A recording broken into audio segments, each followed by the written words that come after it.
తీన్మార్ మల్లన్న అంటే తెలియని వారుండరు. నిత్యం వార్తల్లో నిలుస్తుంటారు. గత 10 ఏళ్లు కేసీఆర్ పరిపాలన సాగినంత కాలము ఆయనకు వ్యతిరేకంగా మీడియాలో తన గళం వినిపిస్తూ పాపులర్ అయిన వ్యక్తి తీన్మార్ మల్లన్న. కేసులు, అరెస్టులు, ఎన్ని ఒత్తిళ్లు ఎదురైనా సరే మల్లన్న గులాబీ దళాలపై తన పోరాటం ఆపలేదు.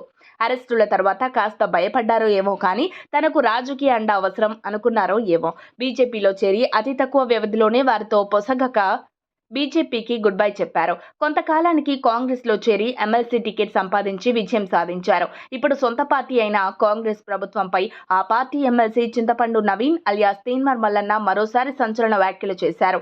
ప్రభుత్వంపై ఉన్న అసంతృప్తిని బాహటంగానే వెళ్లగక్కారు. ఇటీవల హైదరాబాద్ తాజ్ కృష్ణలో జరిగిన తెలంగాణ బీసీ మేధావుల ఫోరం సదస్సులో సీఎం రేవంత్, సీనియర్ నేత జానారెడ్డిపై కీలక కమెంట్స్ చేసిన మల్లన్న మరోసారి అదే తరహా కమెంట్స్ చేశారు. అయితే ఇప్పుడు హఠాత్తుగా ఆయన కాంగ్రెస్ లో బీసీ గలానికి తాను ప్రతినిధిలాగా బిల్డప్ ఇస్తున్నారు. బీసీల అండదండలతోనే తాను ఎమ్మెల్సీగా గెలిచానని, తన ఓటమికి స్కెచ్ వేసిన వారిని వచ్చే ఎన్నికల్లో ఒక్కరిని కూడా గెలవనివ్వబోనని అన్నారు.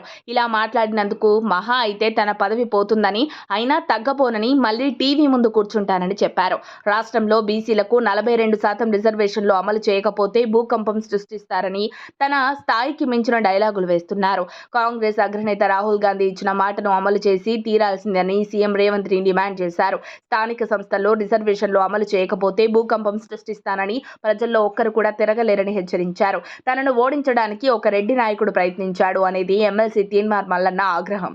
తాను ఓడిపోతాను అన్న వారిని ఎవరిని గెలవనివ్వనని మల్లన్న ప్రతిజ్ఞ చేస్తున్నారు. కాంగ్రెస్ ట్యాగ్ తగిలించుకుంటే తప్ప పట్టభద్రుల ఎమ్మెల్సీగా కూడా గెలవలేకపోయిన ఈ మల్లన్న శాసనసభ ఎన్నికల్లో మరొకరిని ఓడిస్తారనడం కొంత అతిశయం.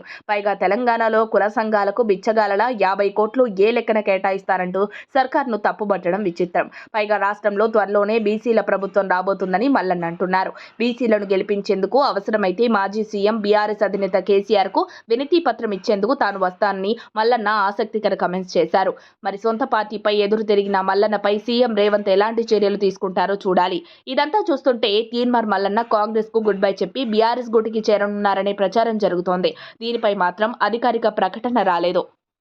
మరిన్ని అప్డేట్స్ కోసం మా కాయ్ టీవీని సబ్స్క్రైబ్ చేసుకోండి. మా వీడియో కనుక మీకు నచ్చినట్లయితే లైక్ చేయండి, షేర్ చేయండి. మీ విలువైన అభిప్రాయాలను కామెంట్ బాక్స్లో తెలియజేయండి.